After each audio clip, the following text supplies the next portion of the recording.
En prélude à la COP26 qui se tient, vous le savez, cette année au mois de novembre, organisée par le Royaume-Uni en partenariat avec l'Italie, on a choisi ce soir dans la télé d'ici de parler de réchauffement climatique. Alors vous avez pu le constater, on est en plein dans la saison de l'harmattan. Enfin, c'est discutable. Quand on connaît la rudesse de l'harmattan il y a quelques décennies en arrière, lèvres fendues, peau asséchée, enfin... je vous passe d'ailleurs beaucoup de détails. Et depuis quelques années, ce n'est pas ce qu'on constate. Qu'est-ce qui se passe? Est-ce lié justement au fameux réchauffement climatique? On parle aussi de l'avancée des mers et des eaux sur les terres. Est-ce que tous ces aspects-là rentrent aussi dans cette considération donc, liée au réchauffement climatique? On en parle ce soir avec trois invités. Dr Gustave Abois, il est directeur général du développement durable au ministère de l'Environnement et du Développement durable, le MINED. Cédric Lombardo, directeur général de Bee Development, et Descor Venance Yoboué, conseiller du directeur général de la SODECI, avec nos trois invités, avec Lindsay et avec Pierre. On en parle tout au long de cette émission. Et pour le volet artistique sur la scène de la télé d'ici, Lati Ben sera en attraction et nous reprendra deux titres, Adouma de Aïcha Kone et One Love de Bob Marley. La télé d'ici, l'essentiel de ce que vous êtes toujours en droit de savoir ici. Bonsoir, bienvenue.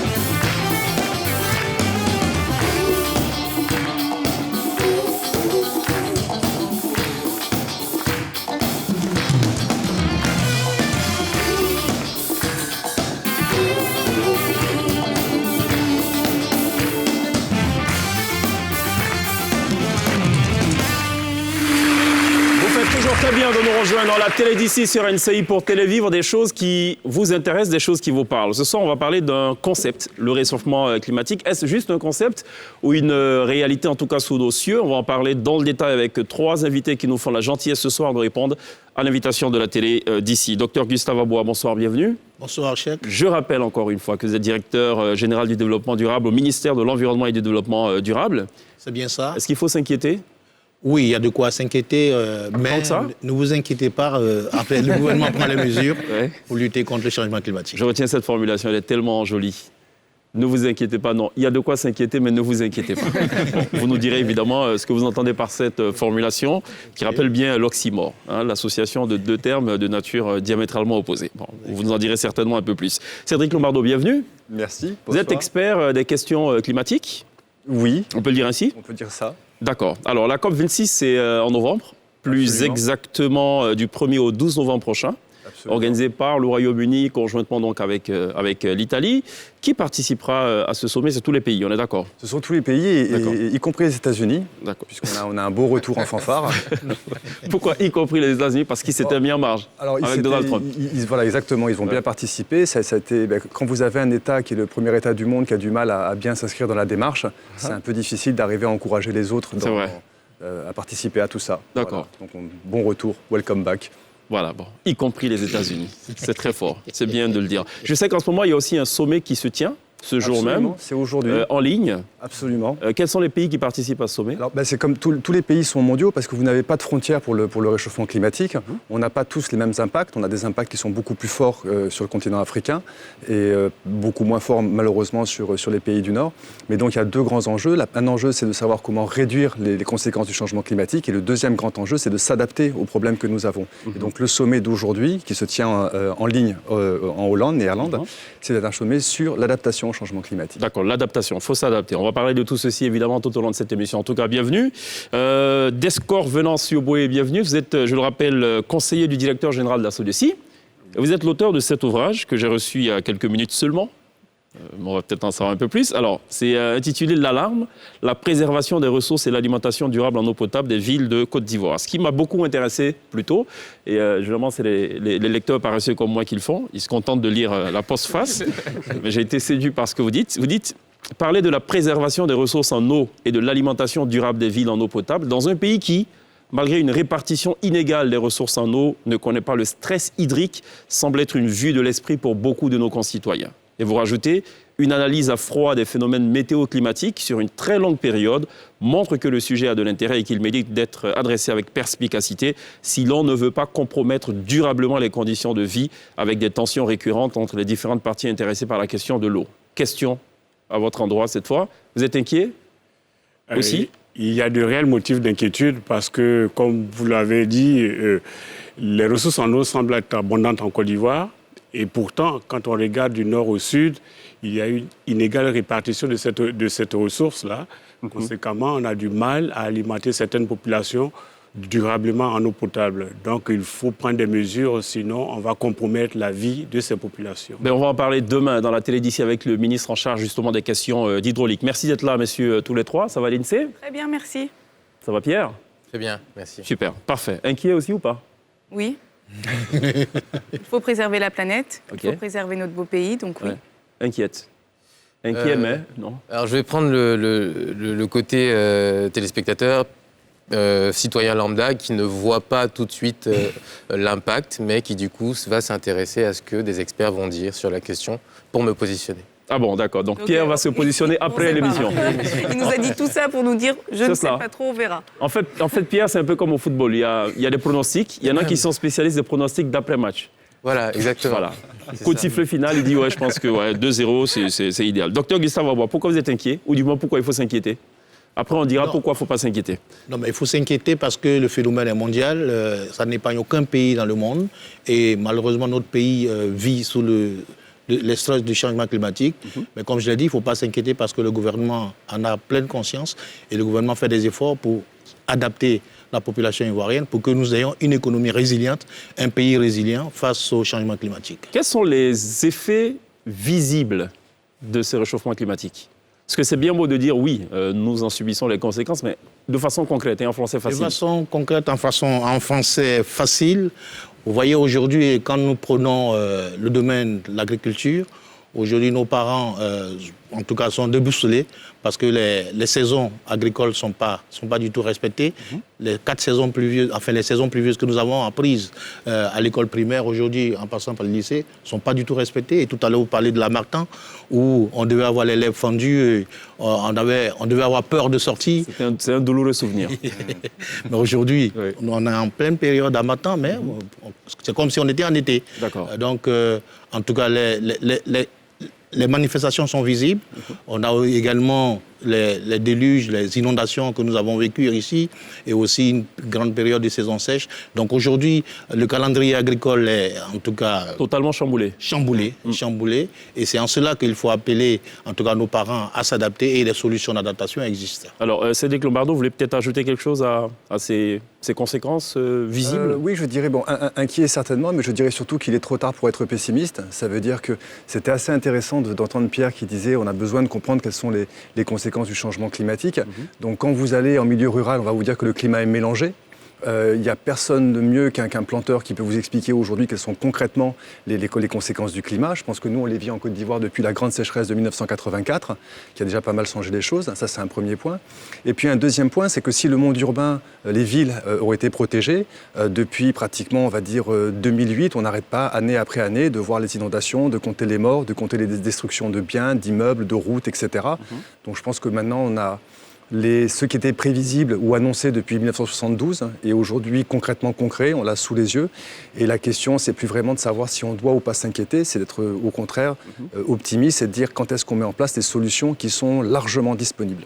Qu'est-ce que vous répondez à ceux qui disent que les Occidentaux ont utilisé toutes les ressources naturelles qu'ils avaient à disposition, maintenant qu'ils ont détruit l'environnement, ils ont développé leur cité et tout, ils veulent empêcher les pays pauvres justement de connaître aussi ce même développement en utilisant normalement la nature. Quelle est la réponse que vous donnez à ça? La réponse est qu'on a eu... Elle est valable pour vous trois, messieurs. Voilà, on a eu besoin d'utiliser cette phrase, c'est-à-dire qu'il y a une responsabilité historique des pays développés.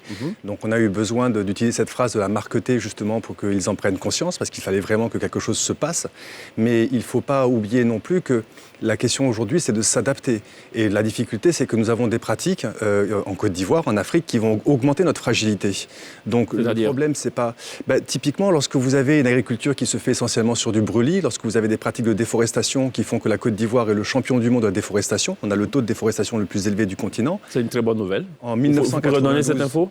Ah oui, bien sûr. Aujourd'hui, il reste plus que... Non, vous pouvez regarder la caméra, allez-y. Excusez-moi. Je vous en prie. Non, la Côte mais c'est d'Ivoire très fort, en fait, non, cette la Côte d'Ivoire est le champion du monde de la déforestation. Devant le Si Brésil, vous regardez le Brésil en termes de volume du monde, en termes de volume, le Brésil déforeste beaucoup, mais le taux de déforestation de la Côte d'Ivoire est un des plus importants. Et en 1992, la DCGTX, actuelle Bennett, avait déjà publié une étude en expliquant clairement les choses. Et aujourd'hui, on se rend compte que c'est exactement ce qui se passe. D'accord. Alors, la bonne nouvelle, par contre, c'est qu'on a vraiment un gouvernement depuis une dizaine d'années qui a vraiment pris les choses en main. Et on a un ministre du secteur forestier aujourd'hui qui fait un excellent travail. D'accord. Donc la Côte d'Ivoire a une politique et stratégie de reboisement de qualité. D'accord. Enfin. Vous voulez réagir par rapport à... Oui, Avant de retourner à Dr. je Aboua. pense que dire Cédric est extrêmement important parce que le dérèglement climatique aujourd'hui a un impact significatif sur le rythme d'activité des populations. Aujourd'hui, par exemple, quand on regarde, ne serait-ce que sur Abidjan, on voit que quand il pleut, il y a des inondations. Par le passé, il n'y avait pas ces inondations. On lit ça aux constructions anarchiques. On lit ça aux constructions anarchiques, mais on lit ça également à la déforestation. Parce que pour ceux qui sont un peu plus anciens, ils ont encore un souvenir récent que dans la zone de la Palmeraie, à l'époque, il n'y avait que des palmiers, jusqu'à Benjerville. C'est vrai. Aujourd'hui, on a le couvert végétal qui a disparu par là-bas. Et à la place de ce couvert végétal, il y a l'occupation des zones naturelles de drainage des eaux pluviales. Total de l'opération, on est obligé de travailler constamment sur la rue Ministre pour éviter ces inondations et des pertes en vie humaine, naturellement, qui vont avec. D'accord. Gustave Aboua s'impatiente. Oui, moi je m'inscris en faux contre cette maxime qui dit que les pays occidentaux sont développés, donc qui veulent nous empêcher de développer. Moi, je pense que non. Dans la perspective du développement durable, c'est parce que les pays occidentaux se sont rendus compte qu'ils n'ont pas choisi le bon mode de production et de consommation, et ce qui a entraîné, vous savez, à un moment, quand vous allez en Europe, c'était la déforestation, mais aujourd'hui, en moins de 40 ans, 50 ans, quand vous allez en Europe, c'est une Europe verte. Quand vous allez à Bonn, à Paris, et même aux États-Unis, dans les quartiers... Et même aux États-Unis. Oui. C'est comme si vous vous trouvez en brousse, dans les forêts, dans les quartiers... C'est vrai, c'est vrai. Oui. C'est parce qu'ils se sont rendus compte de l'importance de l'arbre. En d'autres termes, on doit s'inspirer des erreurs de l'Occident passé pour éviter le pire. Pour s'aligner, pour éviter le pire. Singapour aussi, qui est une ville assez verte, où justement ils ont su utiliser le couvert végétal. Voilà, merci. D'accord. On a cité plusieurs fois l'eau dans ces échanges-là. Je propose justement qu'on regarde cette carte qui nous a été fournie. C'est une capsule en fait en 3D qui présente un peu le cycle de l'eau. Ça nous permettra d'avoir donc de façon plus pragmatique donc l'évolution des choses. Alors là, ce qu'on a à l'écran, en fait, c'est une cartographie de la pluviométrie. Ce que vous voyez, la carte de gauche, c'est 1950-1959, donc c'était juste avant les indépendances. Et quand vous avez la couleur verte, c'est que vous avez des taux de pluviométrie qui sont juste fantastiques, au-dessus de 2000 mm de pluie. La couleur violette vous montre bien que, par exemple, vous voyez, il pleuvait aussi bien à Sassandra qu'à Odiéné dans l'ancien temps. Et puis, vous voyez 1990-1999, donc le début des années 2000, on se rend compte qu'en fait, on n'a plus du tout les mêmes pluviométries sur l'ensemble du territoire. L'évolution est très importante. Et ce qui est d'autant plus intéressant, c'est cette petite couleur qui est marron. On est dans la gamme des 800 mm de pluviométrie. Et ça, c'est le régime pluviométrique, j'ai envie de dire, qu'on retrouve au sud du Burkina Faso. Et donc, on voit très bien aujourd'hui qu'on a un manque drastique de pluie sur le territoire.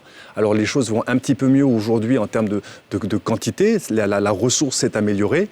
Mais il y a deux choses qu'il faut regarder. C'est combien d'eau vous recevez dans l'année. Ça, c'est la moyenne que vous voyez aujourd'hui. Mais il faut aussi comprendre qu'en ce moment, parfois, en quelques jours, on peut recevoir l'équivalent d'un mois de pluie. Et effectivement, comme vous le disiez, si on a eu des constructions anarchiques, si on n'a pas respecté les plans directeurs de construction de nos villes, on a tout bâti, on a tout bétonné, on a tout cimenté. Conclusion, la terre n'est plus capable d'absorber l'eau. Les systèmes d'évacuation ne sont pas respectés, ils sont pollués malheureusement par des comportements de population. Et alors là, c'est la catastrophe. C'est cela. Alors ça, c'est pour ce qui est de la carte. Je propose qu'on regarde maintenant la capsule en 3D. Absolument. Pour un peu voir, donc, et sous les commentaires évidemment de Cédric Lombardo. Alors ça, là, ce que vous avez sous les yeux, c'est entre guillemets le miracle de l'eau en Côte d'Ivoire, enfin le miracle de l'eau sur toute l'Afrique de l'Ouest. Il faut comprendre que la pluie, chez nous, elle nous vient de l'océan. Et on a besoin d'un petit peu un différentiel de température. Vous voyez que vous avez une différence de température entre l'eau et l'atmosphère qui fait que progressivement, les nuages de pluie vont se former au-dessus de l'océan. Ils vont arriver, ils vont commencer à irriguer justement le bord du littoral. Ils vont commencer à irriguer les forêts. Et là, vous avez un deuxième miracle qui va se passer, c'est que nos forêts vont commencer à absorber l'eau, elles vont ensuite être elles-mêmes génératrices d'humidité, les forêts vont continuer à créer des nuages de pluie, et ces nuages de pluie, depuis l'océan, vont aller justement jusqu'au Burkina Faso, jusqu'au Mali, jusqu'au Niger. Et ça, c'est pour ça qu'il est important d'avoir un couvert végétal. On a besoin de cette forêt qui est en fait l'autoroute de la pluie, depuis l'océan jusqu'au pays voisin. Mais il y a aussi un rôle important dans la forêt, c'est qu'elle va permettre de retenir l'eau, elle va permettre d'empêcher les ruissellements, et progressivement, la forêt va nous permettre de remplir les nappes phréatiques. Et donc, c'est pour ça que vous avez ces petits visuels bleus qui apparaissent. La forêt permet aux nappes phréatiques de se remplir. Et troisième miracle de l'eau, c'est que les nappes phréatiques, progressivement, vont ramener l'eau vers l'océan, et ainsi de suite. Le cycle de l'eau va se mettre en marche, et ainsi de suite. Et vous comprenez bien que si on touche aux forêts, si on a une pratique de déforestation, si on a une occupation des sols de mauvaise qualité, ben, automatiquement, on met le cycle de l'eau en danger. Et là, forcément, nos amis planteurs, les personnes qui ont besoin de ressources en eau, pour l'élevage, pour l'eau potable, etc., vont rencontrer des difficultés dans la vie de tous les jours. Absolument. Est-ce que l'on a assez de données en Côte d'Ivoire ? Alors, l'information climatique, c'est quelque chose d'extrêmement important. On a jusqu'à l'an 2000, on a de très belles données climatiques. Mais malheureusement, on se rend compte qu'il y a eu la crise sociopolitique qui s'est traduite par la perte d'une information climatique. Et donc, on a la Sodexam, qui est le maître d'ouvrage de toute cette information. Et elle a effectivement un grand défaut en outils, en capteurs terrestres. Et ce qui est intéressant, c'est que vous avez un accord de coopération entre la France et la Côte d'Ivoire, justement pour que la Sodexam puisse à nouveau disposer de tous ces capteurs terrestres, de cette information climatique, qu'on puisse bien la connaître. Mais avoir l'info, c'est une chose. Le deuxième défi, c'est la transmettre aux populations. Parce que si on ne la donne pas aux paysans, si on n'explique pas comment les choses changent, ils n'arriveront pas eux-mêmes à pouvoir mieux prédire. Or, si vous ratez le semis en une seule semaine, vous êtes capable de perdre jusqu'à 30-40%, selon les spéculations agricoles, notamment le coton, de vos ressources à venir. C'est faute de moyens ou faute de ressources humaines pour ce qui est du traitement des données, enfin déjà de l'absence même de données? Alors, l'absence des données, c'est qu'on les a perdues, c'est qu'on n'a pas eu assez de temps pour se mettre en place. Mais il y a quelque chose qui est très important que vous avez dit, c'est les compétences humaines. On a les capteurs terrestres qui sont sur Terre. Là, on en manque en Côte d'Ivoire et on n'a pas su mettre de coopération en place avec les agriculteurs, comme les entreprises du monde de l'agriculture. Mais vous avez aussi ce qu'on appelle les capteurs spatiaux, tout ce qui est en satellite d'observation. Et là, vous avez beaucoup plus de données dans l'espace que de capacités sur Terre à les exploiter. Et vous avez, en Côte d'Ivoire, vous n'avez que deux systèmes, un qui se trouve au ministère de l'Agriculture, l'autre qui est à la Sodexam, pour justement interpréter ces données. Et de nouveau, le défi, on y revient, c'est transmettre l'information à ceux qui en ont besoin sur le terrain. Vous parliez tout à l'heure du réseau d'évacuation. On remarque, vous l'avez dit tout à l'heure, qu'il y a de plus en plus d'immeubles qui sont en train d'être construits justement en Côte d'Ivoire. C'est-à-dire que par exemple, dans 10, 15 ans, qu'est-ce qui va se passer si on continue justement quels sont les risques en fait? Alors là, je me permets de passer la parole à mon voisin parce que il se bat pour ces questions. Si on continue comme ça, comment se prédit l'avenir? Vélencio Boué. Effectivement, quand on regarde sur le développement des villes dans les pays émergents comme les nôtres, le développement est bâti sur ce qu'on appelle un schéma directeur d'urbanisme. Et dans un schéma directeur d'urbanisme, il y a des principes naturels classiques qu'il faut respecter. Il y a les zones d'occupation normale des sols, il y a les zones d'évacuation, il y a les zones d'activité. Voilà. Donc, il ne faut pas mélanger ou bien intervertir les activités suivant ces zones-là. Aujourd'hui, à Abidjan, on a un schéma directeur qui a été approuvé par l'État de Côte d'Ivoire et qui définit bien les zones de développement industriel. Par exemple, vous avez PK24 qui commence à se mettre en place pour la nouvelle zone industrielle. C'est cela. Vous avez des talwegs qui sont des voies naturelles de drainage des sols. D'accord? Si vous prenez par exemple à la sortie d'Abidjan, dans la zone de Gesco, vous avez en contrebas ce qu'on appelle un talweg d'évacuation du plateau de la zone industrielle de Yopougon. Mais tout ce talweg a été colonisé par des immeubles à flanc de falaise.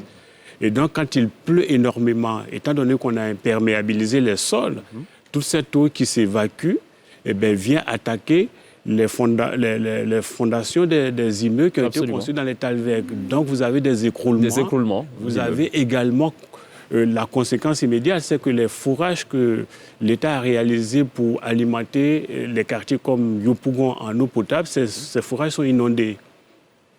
Dès lors qu'ils sont inondés, on ne peut plus pomper pour pouvoir produire de l'eau potable.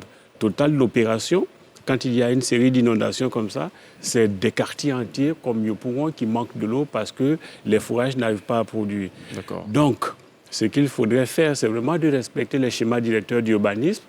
Et dans ce développement-là, je crois que le docteur tout à l'heure en a parlé, il faut laisser des massifs forestiers, des îlots verts qui permettent de permettre à l'eau de s'infiltrer dans le sol pour pouvoir recharger la nappe.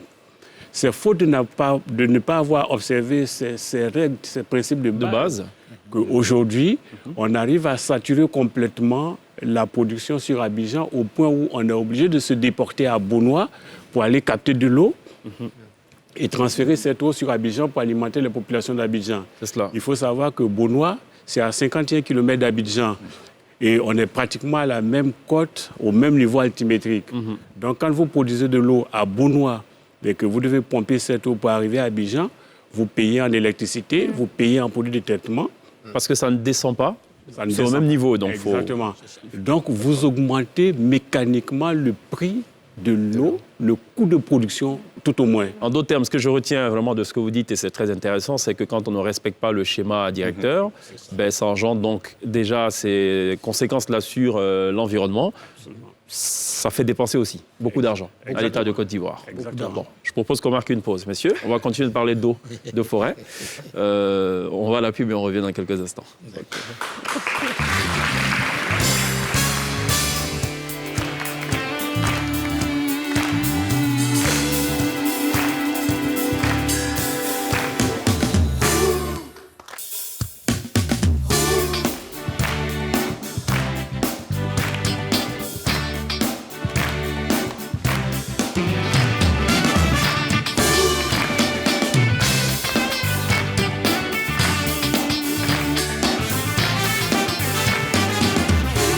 Toujours très bien de nous rejoindre dans la télé d'ici sur NCI. On parle ce soir réchauffement climatique. On parle particulièrement de la question de l'eau qui est un enjeu crucial, un enjeu transversal qui concerne tout le monde, qui concerne toutes les nations.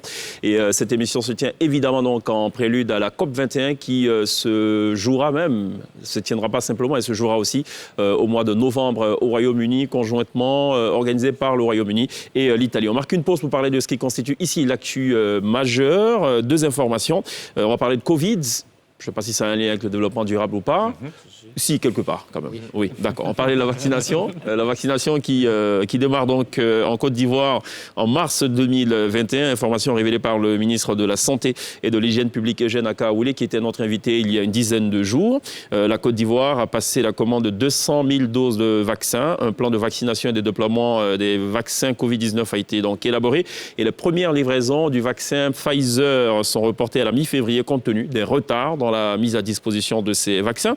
L'évolution de la maladie, il faut le rappeler, du 8 décembre au 18 janvier 2021 indique une hausse des cas actifs, une augmentation de taux de positivité et une maîtrise du taux de létalité estimé à 0,55%. Ces résultats montrent, si l'on en croit le ministre de la Santé, une reprise épidémiologique de la pandémie et non une seconde vague de contamination. C'est bien ce qu'il avait dit d'ailleurs sur le plateau de la télé d'ici. Il en appelle à la responsabilité individuelle et collective des Ivoiriens dans l'application des mesures barrières. Autre information, c'est évidemment le décès des soldats ivoiriens au Mali. Le Premier ministre, ministre de la Défense, Ahmed Bakayoko, a remis vendredi dernier la somme de 15 millions de francs CFA aux différents représentants des familles des soldats décédés au Mali pour leur exprimer la compassion de la nation ivoirienne. Ces derniers, il faut le rappeler, ont trouvé la mort à la suite d'une attaque contre un détachement ivoirien engagé au sein de la MINUSMA.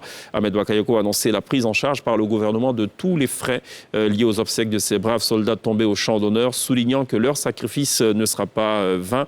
Je rappelle donc, pour être le plus actuel possible, que le président de la République a présidé ce matin même à l'état-major des armées la cérémonie d'hommage à la mémoire de ces héros. C'était un moment de recueillement et de reconnaissance. Les soldats ivoiriens décédés, rappelons-le, le mercredi 13 janvier au Mali sont les sergents-chefs Adama Bakayoko et Yacouba Doumbia et le sergent Amian Guiegui et le caporal Mustapha Bamba. Voilà ce qu'il fallait retenir de l'actu majeur du jour. On revient à la question de l'eau. Alors vous avez beaucoup parlé de forêt et d'eau. Est-ce qu'en dehors de ces deux aspects, le réchauffement climatique concerne d'autres choses?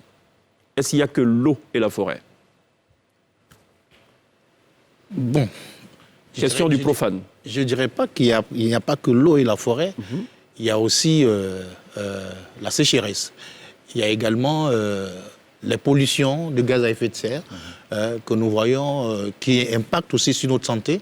Aujourd'hui, on a une recrudescence des maladies respiratoires aiguës. Quand vous allez dans les CHU, il y a beaucoup d'enfants beaucoup d'hommes font des angines et autres. On ne sait pas pourquoi. C'est parce que la qualité de l'air n'est pas aussi bonne que ça et on respire souvent des particules qui impactent généralement sur notre santé. Et donc, il y a aussi la pollution des automobiles, des voitures. Souvent, vous êtes derrière des voitures, vous avez des fumées noires que nous constatons. Tout ça, là, ça impacte négativement sur notre climat et c'est des sources de pollution du climat, donc source du dérèglement climatique que nous vivons aujourd'hui. D'autres sources, de votre point de vue? Il y a l'industrie également. L'industrie? Oui. L'activité industrielle? L'activité industrielle. Quand vous allez même en zone industrielle, vous voyez aussi il y a des sources, des émanations de fumée noire. Est-ce qu'elles sont maîtrisées? Est-ce qu'il y a, une législation en la matière, en termes d'émissions déjà de ces rejets-là? Oui. C'est respecté?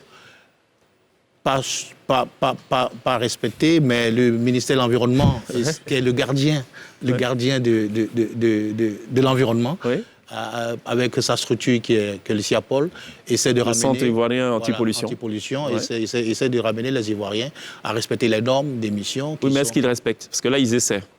C'est une bonne intention. Mais l'État, c'est la puissance publique. Donc l'État a les moyens de contraindre. Il y a des contraventions, il y a le code pénal de l'environnement qui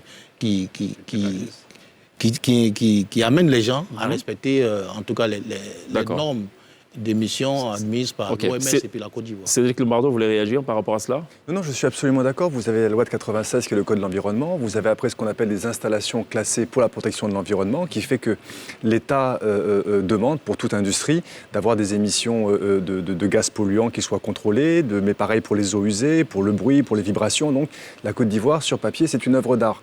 Et ensuite, maintenant, c'est la vérité de l'application. Or, l'application ne se fait que s'il y a une capacité à détecter la fraude et s'il y a une sanction qui se met en place. Donc maintenant, c'est est-ce que le SIAPOL, donc le centre anti-pollution, dispose à la fois des moyens de détection et des moyens de pouvoir de sanction. Je pense que, en tout cas, de plus en plus, il y a une conscience qui se met en place et il faut aussi appeler maintenant la responsabilité des industries, des opérateurs économiques à respecter la loi de ce pays. Oui, je pense que Cédric a tout à fait raison. C'est-à-dire qu'aujourd'hui, on voit bien le réchauffement climatique. Il y a un certain nombre d'éléments polluants qui viennent perturber le cycle d'activité, le cycle de vie au niveau du pays. Donc il faut avoir un réseau de capteurs qui permet justement de détecter l'ensemble de ces pollutions, de ces éléments indésirables, pour pouvoir les analyser afin de prendre les décisions les plus adaptées qui permettent de corriger... Il faut être outillé, il faut avoir les équipements pour. Il faut avoir les équipements, d'accord. J'ai beaucoup aimé cette expression, la Côte d'Ivoire sur papier, c'est une œuvre d'art. Absolument. On a tout prévu dans les textes, il faut maintenant l'appliquer. C'est ça. Non, mais on les applique, vous permettez. Non, il y a un nouveau concept, la responsabilité sociétale des entreprises. C'est cela. Aujourd'hui, qui amène les entreprises à respecter aussi la législation environnementale et à se mettre à jour en ce qui concerne... Mais la fameuse transition écologique, elle ne se fait pas du jour au lendemain, c'est vraiment tout un process. Oui, c'est un process... Dans les catalogues aussi, c'est une œuvre d'art, je pense. Oui, on respecte ci, on respecte ça. Oui, mais bon, après, pour une usine, c'est pas évident. Enfin, faut tout recycler. C'est pour ça que le SIAPOL est le gendarme en cas de pollution. Entre le SIAPOL tape dur, on n'a pas les données d'investigation. On va éviter le SIAPOL. Le SIAPOL va répondre. Oui, je pense que la notion de responsabilité sociétale des entreprises est extrêmement importante. Par le passé, on ne parlait pas de cette responsabilité. Une entreprise s'installait quelque part, elle développait son activité sans tenir compte de toutes les parties prenantes. C'est vrai. Aujourd'hui, SODECI, avec le concours naturellement du ministère, quand SODECI s'implante quelque part, on tient compte des intérêts de toutes les parties prenantes. Nous avons fait, avec le concours de l'État de Côte d'Ivoire, une usine de production d'eau à Songon, mais avec les habitants de Songon, toute la population, tout l'environnement de Songon, on a étudié l'impact de cette usine sur leur activité et pour pouvoir tenir compte de tout cela. Absolument. En réalisant cette usine-là. D'accord. Chose qui n'était pas faite par le passé. C'est vrai. Tout à l'heure, on parlait d'évotranspiration. Qu'est-ce que c'est? Évapotranspiration. Évapo, alors voilà, je n'ai même pas bien retenu. La terre transpire. La terre transpire. Quand il fait trop chaud, la terre transpire, les arbres transpirent. Et donc, ça veut dire qu'ils vont perdre leur capacité de rétention en eau. Et très souvent, la difficulté que rencontrent les planteurs, c'est d'avoir des sols qui n'arrivent plus à conserver cette quantité d'eau nécessaire. Parce que vous avez toute une vie, vous avez les vers de terre, les termites, etc. Donc, ils sont absolument nécessaires pour avoir des sols qui soient fertiles, qui soient de bonne qualité. Ensuite, on va voir la même chose avec les arbres. Les arbres vont transpirer.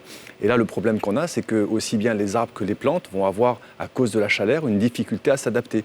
Alors, on va vous dire que la Terre a toujours été capable de s'adapter à différentes choses. Et la difficulté qu'on a maintenant, le problème qu'on rencontre, c'est que le changement climatique va tellement vite qu'à la fois le monde animal et le monde végétal ne parviennent pas à s'adapter à tout ça. Ils n'ont pas la clim, comme dans ce magnifique plateau. Je disais en intro que j'étais pas inquiet, mais en fait, c'est pas vrai, puisque y a les chiffres. Non, mais les chiffres, ils sont là. 38%. Pierre, vous changez aussi vite. Hein. Non, mais c'est vrai. Mais il a une bonne capacité d'adaptation. Il faut respecter les climato-sceptiques et ça permet de les comprendre, de leur expliquer de façon concrète les choses. 38% de la population mondiale sera exposée au stress hydrique en 2025, contre 9% en 2008, chiffre du GIEC. Est-ce qu'on peut revenir sur cette notion de stress hydrique qui revient d'ailleurs dans votre postface? Alors, le stress hydrique, c'est la difficulté à satisfaire ses besoins basiques en eau, voyez-vous. On a l'impression en Côte d'Ivoire qu'il pleut beaucoup. Malheureusement, quand vous allez dans le nord, il y a certaines personnes qui n'ont pas accès à l'eau potable. D'accord? À défaut de consommer de l'eau potable, elles vont aller vers les rivières, elles vont aller vers les fleuves, etc., qui eux-mêmes sont pollués en partie. Le développement d'un certain nombre d'activités qui commencent à prendre du pas dans la vie socio-économique de notre pays, ont des conséquences énormes sur justement la production d'eau potable pour pouvoir satisfaire les besoins de la population qui grandit. Au nombre de ces activités, si on prend le phénomène d'orpaillage, peut-être que vous avez déjà abordé ça, mais on se rend compte que de plus en plus dans l'arrière-pays, dans les zones aurifères, il y a de l'orpaillage clandestin, en utilisant des produits chimiques qui vont polluer la ressource. Une fois qu'elle est polluée, il devient très difficile de les sans aucune éliminer. chance de permettre à la Terre de se régénérer. Exactement, exactement. Donc ça, c'est quelque chose auquel il faut s'attaquer. En ce qui concerne le milieu urbain, je vous ai dit tout à l'heure qu'il y avait des zones qui normalement ne devaient pas être construites, mais où vous voyez une propension des habitants à construire. Total de l'opération, on va inonder les forages, ainsi de suite. La population elle-même, elle grandit, elle croît. Donc les besoins deviennent de plus en plus importants.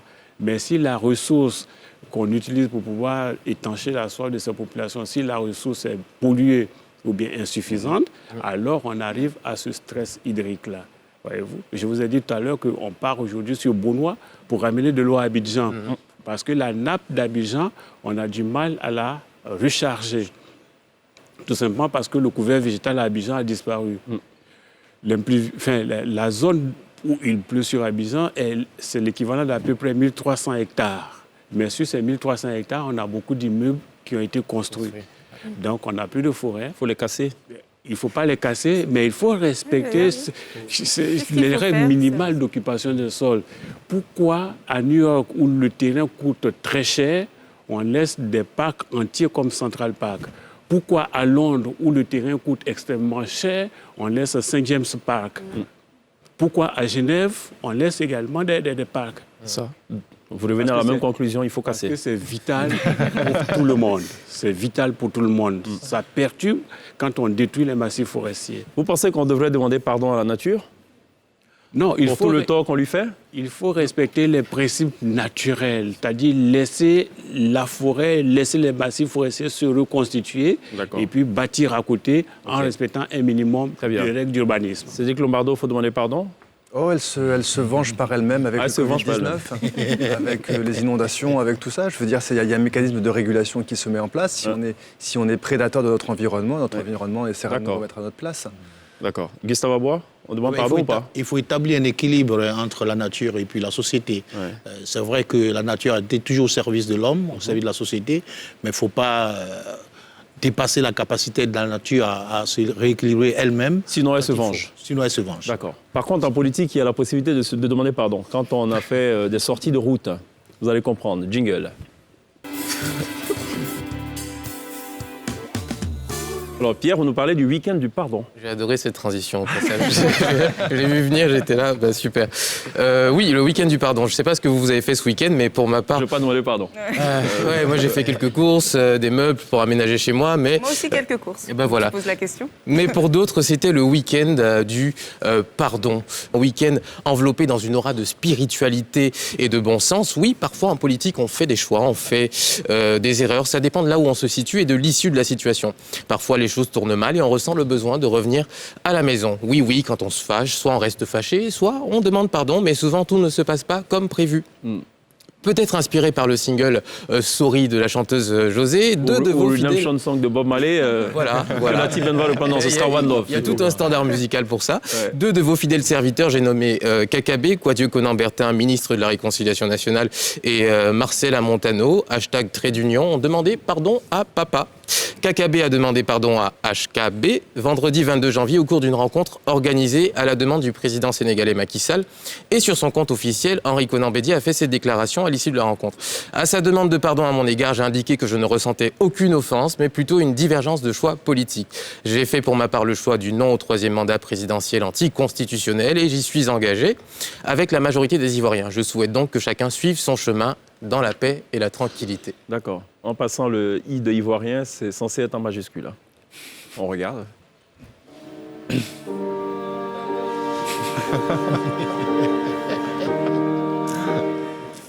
On est quand même un peu triste pour Kakabé quand on lit ça.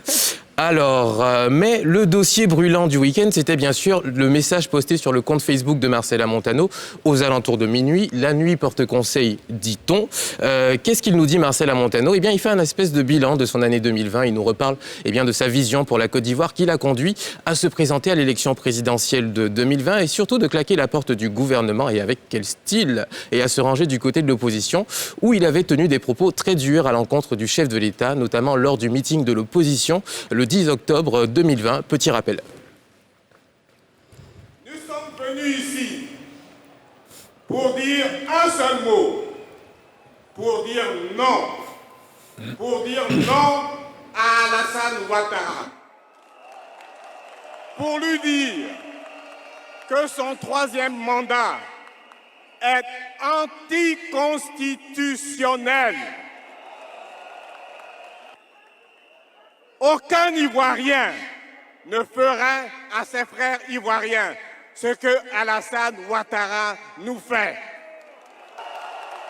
Nous sommes prêts à mourir pour libérer notre pays de la dictature d'Alassane Ouattara. Oui, il a bien dit tout ça. Eh bien, ces propos, aujourd'hui, il s'en excuse. Il dit « J'ai conscience d'avoir profondément heurté le chef de l'État, à qui je tiens à présenter publiquement mes sincères excuses et à exprimer mes regrets aux Ivoiriens. » Mais dans cette si longue lettre de Marcela Montano aux Ivoiriens et indirectement donc adressée au chef de l'État, 2 paragraphes, sortent du lot. Vous en perdez votre stylo. Je perds mon stylo, mais il va me servir en plus pour ma chronique. Celui où il rappelle que dès 1993, il a toujours pris le parti d'Alassane Ouattara pour le défendre contre les injustices. Et un autre paragraphe où il réitère donc son engagement pour le dialogue et son envie que toutes les sensibilités soient consultées et représentées sur l'échiquier politique. Donc je vous fais la traduction. Cher Président, j'ai fait une erreur. Souvenez-vous, depuis 1993, j'ai toujours été à vos côtés. Ça me donne peut-être droit à un joker, non ? Et puis, avec les échéances législatives et les éventuels remaniements qui arrivent, il faudrait peut-être penser à moi. Signé le trait d'union. En tout cas, ce revirement de Marcela Montano, il passe très, très mal sur les réseaux sociaux. Merci Pierre pour cette...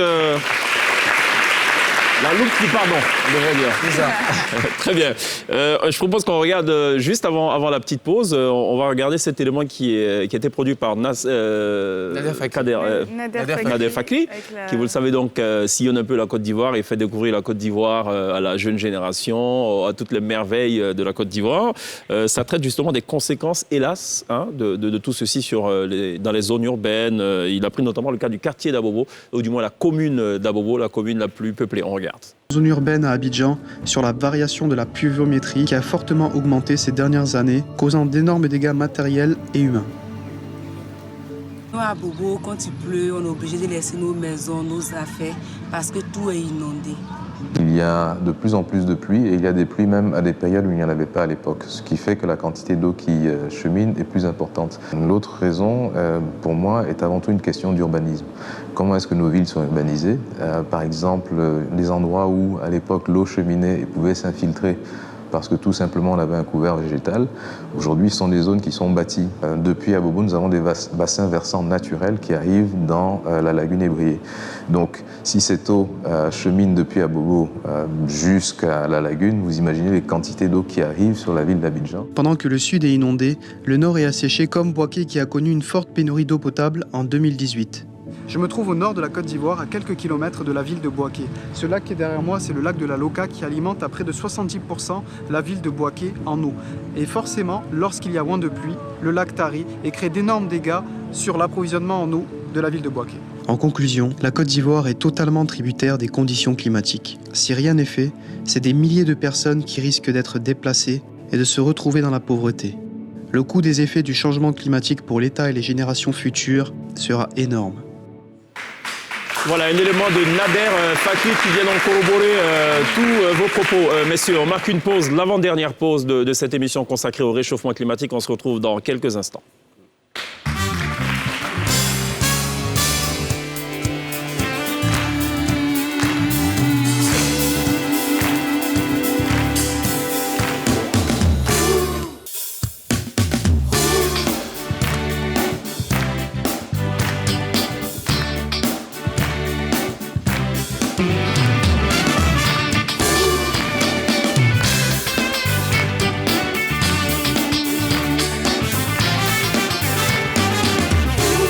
La Côte d'Ivoire tous les soirs sur NCI, la nouvelle chaîne ivoirienne du lundi au vendredi dès 18h40 dans la télé d'ici. On parle de choses qui vous intéressent. On va ouvrir cette troisième partie de nos échanges comme on l'a refermé, c'est-à-dire avec un élément vidéo réalisé par Nader Fakri pour le compte de l'ambassade de Grande-Bretagne qui, vous le savez donc, le Royaume-Uni qui abrite cette année au mois de novembre la COP26. On va regarder cet élément qui est une sorte de débauche de solution et juste derrière, on demandera à nos invités écoutez, de nous faire part aussi de leurs solutions à eux.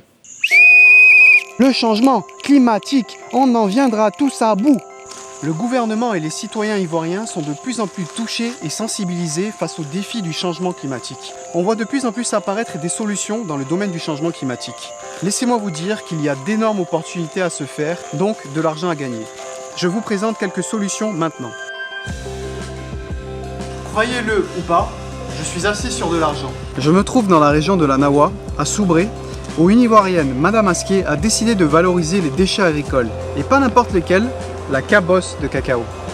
Alors il faut dire qu'avant ce projet, les cabosses de cacao finissaient dans la bourse, elles étaient jetées. Alors je vous explique le processus. Nawa Bioénergie achète d'abord les cabosses de cacao avec les planteurs de la région. Ensuite, les cabosses de cacao sont entreposées ici avant d'aller à l'étape du séchage. Ensuite vient l'étape du séchage. Les cabosses de cacao vont rester quelques heures ici avant de repartir vers le four. Les cabosses de cacao, une fois séchées, sont insérées dans un four, puis vont refroidir quelques heures avant d'être transformées en poudre. La poudre va ensuite être mélangée à un liant avant de passer au moulage. De véritables petits lingots d'or, enfin non, de charbon de cacao. Il faut noter que c'est du charbon bio, pas besoin de détruire la forêt pour en confectionner. Toi qui coupes bois pour faire charbon, c'est fini. Hein. Mais surtout, le biocharbon peut être utilisé comme fertilisant des sols, des plantations. Plus besoin du chimique. Plus à l'est, dans la région de Lamé, j'ai rencontré M. Jérémy, un planteur de cacao bio. Je m'appelle Boutetodo Jérémy, je suis planteur du cacao bio. Je n'utilise pas les produits chimiques. Pour l'enfant ne travaille pas dedans. Plus j'ai regardé les bois pour entretenir les cacaoyers. Depuis juin 2011, le gouvernement ivoirien a intégré le mécanisme REDD+. REDD+, consiste à accompagner les populations à maintenir et préserver leurs forêts pour lutter contre le changement climatique. Voilà donc un élément vidéo réalisé pour le compte de l'ambassade de Grande-Bretagne qui est aussi à l'initiative, en tout cas en Côte d'Ivoire, avec sa consoeur de l'ambassade de France, à l'initiative donc de tous les préparatifs de cette COP 26. Alors on a une idée des solutions proposées par Nader Fakhri. J'aimerais bien entendre vos propositions, messieurs, si vous le voulez bien. Oui. Bon. Vous nous disiez d'entrée d'émission, il faut s'inquiéter, mais il ne faut pas s'inquiéter parce que le ministère y pense. Oui, le gouvernement y pense, parce que ce n'est pas l'affaire seulement du ministère de l'Environnement, c'est tous les ministères, parce que l'environnement est un secteur transversal, ça concerne tous les ministères, et ce que nous venons de voir, c'est un produit de l'agriculture biologique ou de l'agriculture durable. C'est-à-dire aujourd'hui, on n'a plus besoin des produits chimiques, l'engrais chimique, pour encourager la productivité de nos cultures, des sols, mais avec, en tout cas, le bio, le naturel, on peut amender les sols pour avoir une bonne productivité. Ça, on parle de charbon bio, c'est-à-dire qu'on n'a plus besoin de couper les arbres pour avoir des bois de chauffe dans nos maisons, et ça permet aussi à la forêt d'être en bonne santé. Ça permet la pression humaine sur les forêts résiduelles que nous avons. Et en cela, il faut encourager aussi la reforestation. Et là, je salue ici les efforts du ministre des Eaux et Forêts, en tout cas qui a promis, avec le nouveau code forestier, de restaurer le couvert forestier à hauteur de 20% d'ici 2030. Je pense que c'est une perspective fort heureusement, heureuse pour la Côte d'Ivoire. Si nous avons 20% du couvert forestier qui est restauré, en tout cas nous allons sortir de cette phase de réchauffement climatique, mais passer à une phase où vraiment la Côte d'Ivoire peut représenter le poumon vert de la sous-région et permettre à notre climat d'être en tout cas un climat ou bien un environnement sain pour les citoyens lambda que nous avons. Je voulais aussi revenir, tout à l'heure vous avez parlé de demander pardon à la nature. Oui, ça peut se faire. Vous savez, quand nous prenons nos pratiques ancestrales, nos grands-pères, souvent, avaient des forêts sacrées. Et il y avait des pratiques de demande de pardon qui s'effectuaient dans ces forêts sacrées. Et nos parents étaient écologiques, parce qu'il y avait toujours des forêts résiduelles qui entouraient les villages. Les gens pensaient qu'on n'avait pas le droit de toucher. On n'avait pas le droit de toucher. Et nous avons même peur d'aller dans ces forêts en disant que les mânes de nos ancêtres résidaient dans ces forêts. Mais c'était une façon de réserver la forêt autour du village. Quand on a dit, la forêt appelle la pluie, et aussi la forêt permet aussi à l'agriculture. Quelqu'un disait que l'âme des cités réside aussi dans les forêts, dans les arbres. Dans les arbres. Et qu'il ne faut pas les couper. Absolument. Moi, je pense qu'il faut revenir à ces pratiques pour permettre aussi à nos villes, quand on parle de villes, il faut respecter les plans d'urbanisme que nous avons. C'est vrai, parce que la nature revient au galop quand on a vu ce qui se passe à la Palmeraie. Parce que, comme l'a si bien dit notre expert de la Sorécie, c'est un cours d'eau qui origine depuis Agnaman et qui va se jeter dans la lagune. Et quand on a mis du béton, on a tout bétonné, vous savez, à chaque saison pluvieuse, en tout cas, la nature revient au galop. Ce cours d'eau-là, en tout cas, fait des dégâts surtout. Donc, primo, respecter la législation, le code de l'urbanisme, respecter le plan d'urbanisme de la ville d'Abidjan et surtout appeler les premiers magistrats des communes. Pas qu'Abidjan, il y a aussi d'autres villes. Toute la Côte d'Ivoire. Et aussi éviter que les gens construisent dans des zones non constructives. Où on ne doit pas construire. Cédric Lombardo, il ne faut pas tout jeter, il y a de l'espoir. Oui, absolument. Et je dirais même que le vrai problème du changement climatique, en fait, c'est la difficulté que nous avons à mettre en œuvre toutes les solutions qui existent. Par exemple, la production de biochar, de charbon bio, c'est quelque chose qu'on a découvert en regardant ce que faisaient les Incas. C'est-à-dire que non seulement aujourd'hui on est capable de produire du charbon sans utiliser de bois, mais en plus, le fait d'utiliser ce charbon de bois, on peut utiliser soit dans la filière énergie, mais on peut aussi l'utiliser comme amendement dans les sols. Et donc, c'est quelque chose qu'on sait depuis vraiment, j'ai envie de dire, presque des millénaires. D'accord. Donc, solutions, elles existent. Et donc, ça veut dire que ensuite, la technologie la plus facile pour lutter contre le changement climatique, pour lutter contre les stress hydriques à venir, pour aider les nappes d'eau à résister, pour lutter contre l'érosion côtière, c'est de planter un arbre, c'est de respecter la mangrove. Ça, c'est encore une bonne information. Ensuite, il y a le mot pratique ancestrale, les pratiques traditionnelles. Et en fait, dans ça, on a énormément de solutions à aller chercher. Moi, il y en a une que j'aime beaucoup, qu'on appelle le zaï, qui est l'agriculture qui utilise les termites, qu'on pratique dans le nord de la Côte d'Ivoire, dans le sud du Burkina Faso. Donc, bref, c'est de dire qu'on n'est pas en train de raconter qu'on va envoyer quelqu'un sur la Lune. D'ailleurs, c'est plus compliqué d'envoyer... C'est totalement faisable, ce que vous dites. Absolument, c'est ça. Et c'est aller chercher donc, dans les solutions qui existent et qui sont pragmatiques et qui sont faciles à mettre entre les mains des planteurs. D'escorvenance, Yoboué? Alors, je pense que l'espoir est permis, à condition qu'on s'y mette tous. Quand je dis à condition qu'on s'y mette tous, c'est que pour pouvoir gérer les problèmes de l'eau et du changement climatique, il faut que l'ensemble des parties prenantes s'asseyent, valident les textes qu'on s'est nous-mêmes donnés et qu'on les applique. C'est en cela qu'on parle de gestion intégrée des ressources, voyez-vous. C'est-à-dire qu'on a plusieurs partenaires, il y a des intérêts qui semblent divergents, mais si on les met à plat sur la table, à ce moment-là, on voit les intérêts des uns et des autres et chacun peut pouvoir tirer bénéfice de ces réflexions-là. Pourquoi voulez-vous aller chercher à mobiliser de l'eau alors qu'il y a des barrages hydroélectriques qui ont déjà mobilisé cette eau-là? Il suffit simplement de s'entendre avec le producteur d'électricité pour prendre un peu de cette eau-là pour alimenter une ville comme Bouaké. C'est ce qui est en train d'être fait parce que l'État en a pris la décision. D'accord. Pourquoi voulez-vous, par exemple, mettre en péril, faire souffrir de stress hydrique un certain nombre de populations alors qu'on a 4 grands bassins qui existent en Côte d'Ivoire, à partir desquels on peut alimenter des villes comme Gagnoa? C'est ce qui va se faire en prenant de l'eau à Zambako, près de Yamsoko, pour aller alimenter la ville de Gagnoa. C'est donc faire des transferts entre les régions pour éviter le gaspillage. Dans les zones périurbaines comme Abidjan, par exemple, on voit qu'il y a des populations qui construisent dans les zones non constructibles. Ces zones-là ne sont pas pourvues en réseau d'eau potable. L'État a pris la décision de mettre en place ce qu'on appelle l'eau pour tous pour faciliter l'accès de ces populations à l'eau. Total l'opération, on réduit par exemple la pression liée à la fraude parce que tout le monde doit consommer de l'eau. Si on n'a pas les moyens de se connecter légalement, on fraude. Donc l'État dit, je vais corriger cet état de fait-là en apportant l'eau à ces populations qui ont des moyens réduits. Et tout cela, ça permet de préserver les ressources naturelles pour pouvoir espérer les céder aux générations à venir. Très bien. On va digérer tout ceci. C'est des informations précieuses que vous nous avez distillées tout au long de cette émission, en tout cas depuis l'entame de cette émission. On va parler un peu musique, tiens, si ça vous dit, avec l'INSEE, qui est un peu la spécialiste maison de cette question-là. Ça vous va? Ça me va. Et si la solution, ce n'était pas finalement l'amour? On parle d'amour avec moi, on parle de musique, mais surtout d'amour. D'accord. Et d'eau fraîche aussi, quelque part, non? Non? Bon, allez, jingle.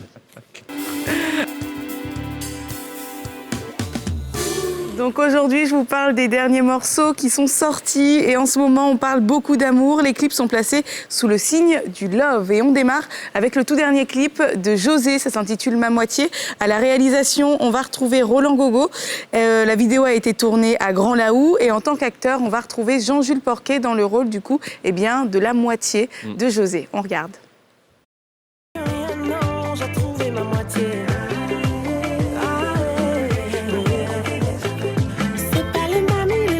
Que chacun chanant pour nous de se gérer.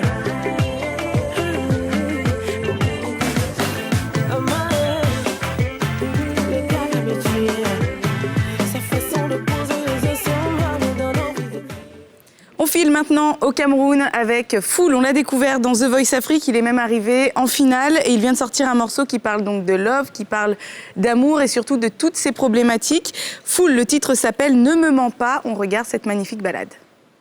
Ne me mens pas, non. Ne me mens pas, non. Ça blessera, mais je n'en mourrai pas, non. Oh, ne me mens pas, non. Ne me mens pas, non. Ça fera mal, mais je n'en mourrai pas.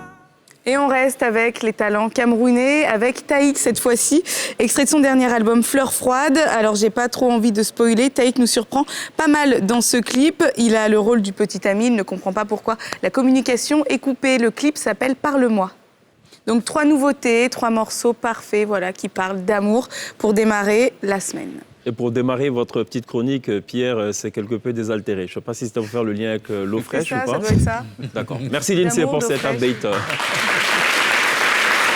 On va marque une pause. Ce sera la toute dernière pause de cette émission consacrée au réchauffement climatique. On demandera juste après la pub à nos invités d'adresser peut-être un message aux jeunes qui nous regardent, mais surtout aux jeunes qui nous font la gentillesse ce soir, de répondre à l'invitation de la télé d'ici. Ils sont dans le public. On se retrouve dans quelques petites minutes seulement.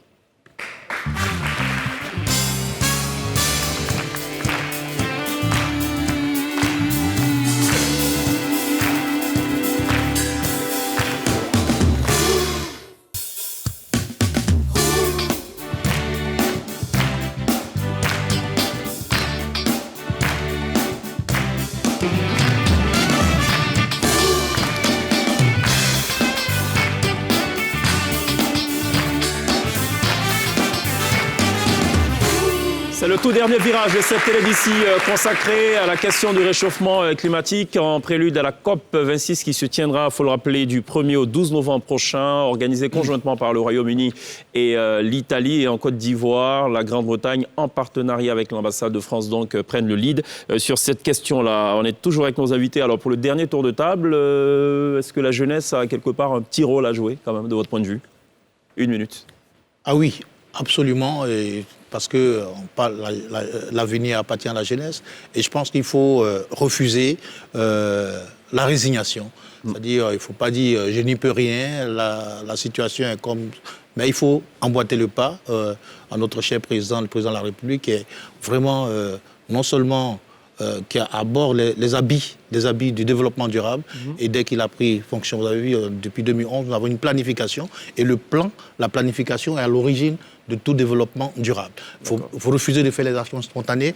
Et je pense qu'on doit résolument, nous tous, arborer et chanter ensemble l'hymne du développement durable qui va amener les Ivoiriens à être des éco-citoyens, c'est-à-dire respecter les écosystèmes forestiers, respecter l'eau, parce que, comme on l'a dit, l'eau est capitale pour la pérennisation de l'être humain. L'eau, 90% de notre corps humain est composé d'eau. Cédric Lombardo? Oui, absolument. Je dirais la jeunesse, c'est important. Donc déjà, il y a un effort d'éducation à faire à l'endroit des plus jeunes, parce que plus on commence à conscientiser, entre guillemets, les populations, plus on a plus jeunes, donc on aura la chance d'avoir de bons comportements dans l'avenir. Et puis quant aux jeunes aujourd'hui qui sont en formation, éducation, université, grandes écoles, ou ceux qui rentrent dans le monde actif, c'est justement d'essayer de comprendre que la chance que nous avons, c'est celle de ne pas répéter les erreurs du passé, et donc de comprendre toutes les solutions qui sont disponibles et qu'ils pourront mettre en œuvre dans le cadre de leur vie professionnelle. D'accord. Venancio Boé? Je pense qu'il faut s'appuyer sur ce levier important qu'est la jeunesse. On a l'avantage d'avoir un pays qui est jeune. Donc déjà, dans le cycle éducatif de la jeunesse, depuis la base familiale jusqu'à l'école, il faut leur inculquer la notion de préserver les ressources, notamment la ressource en eau. Il ne faut pas la gaspiller. Quand vous prenez dans les familles qui ont accès à l'eau potable aujourd'hui, il y a des enfants de 3-4 ans qui se brossent les dents avec 1 litre d'eau. C'est complètement… C'est du gaspillage. C'est du gaspillage. Donc, les sensibiliser à éviter ce gaspillage. Deuxièmement, l'ensemble des infrastructures qui permettent naturellement de satisfaire ces besoins-là, il ne faut pas s'y attaquer parce que c'est des biens publics, c'est de l'investissement. Donc, ne pas casser les canalisations ou alors, dans l'éducation, inculquer le fait que une fuite d'eau qui se trouve sur une canalisation sur la route, il faut pouvoir signaler cette fuite-là à la SODECI qui se fera fort de réparer ça de façon à ce que cette eau-là ne parte pas dans la nature. Voyez-vous, parce que c'est de la ressource qui a été mobilisée, c'est de la ressource qui a été traitée avec des produits de traitement d'électricité. Donc, signaler l'ensemble des fuites. Pour votre information, je dis qu'une goutte d'eau qui tombe d'un robinet ou d'une chasse d'eau, c'est à peu près l'équivalent de 15 litres à l'heure. Quand vous mettez ça sur une année, ça fait 130 tonnes d'eau qui partent dans la nature. Donc, quand vous avez une fuite à votre robinet, réparez-la parce que ça vous évite après d'aller demander pardon à SODECI parce que vous n'arrivez pas à payer votre facture d'eau. Absolument. Descor Venancio Boé, merci d'être passé par la télé d'ici. Je rappelle que vous êtes le conseiller du directeur général de la SODECI. Vous êtes par ailleurs auteur de cet ouvrage « L'Alarme, la préservation des ressources et l'alimentation durable en eau potable des villes de Côte d'Ivoire » paru aux éditions Kyle Cédra. Cédric Lombardo, merci d'être passé par la télé d'ici. Je rappelle que vous êtes le directeur général de Bee Development. Merci également à Dr Gustave Abois, directeur général du développement durable au ministère éponyme, ministère de l'Environnement et du Développement durable. Merci à l'INSEE qui a été présenté comme le soleil de minuit par un de nos invités, j'ai oublié de le dire d'entrée d'émission. Merci également à Pierre. On n'oubliera pas évidemment de remercier donc des membres de l'ambassade de Grande-Bretagne en Côte d'Ivoire et de l'ambassade de France en Côte d'Ivoire qui nous accompagnent ce soir. On n'oubliera pas évidemment de remercier les étudiants de ESSC, École supérieure Saint-Charles-Mel de Yopougon, et les élèves du lycée moderne de Koumassi et lycée moderne Bon Samaritain qui nous auront accompagnés tout au long de cette émission. Et on vous laisse en compagnie de l'orchestre résident qui nous reprend ce soir à Douma de Aïcha Koné. Et hélas pour Pierre, ce ne sera pas Redemption Song, mais plutôt One Love de Bob Marley. On se retrouve demain, on sera avec le ministre de l'Hydraulique. D'ici là, take care, la T-Band, right now.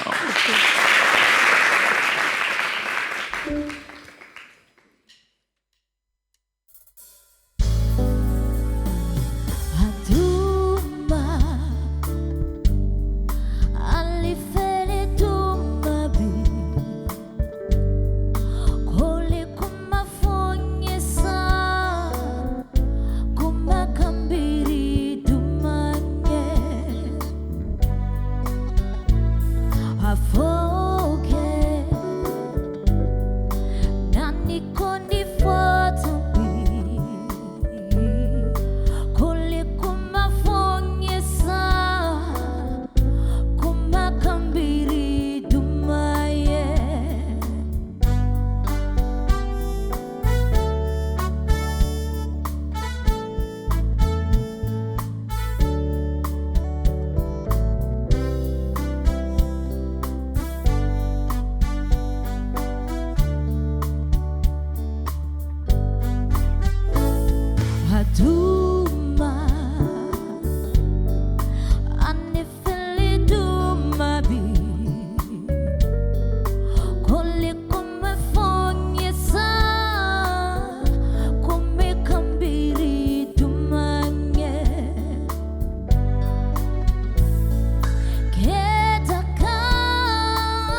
Andy et Daphné et la Tiben, merci d'applaudir. Good job, very good job.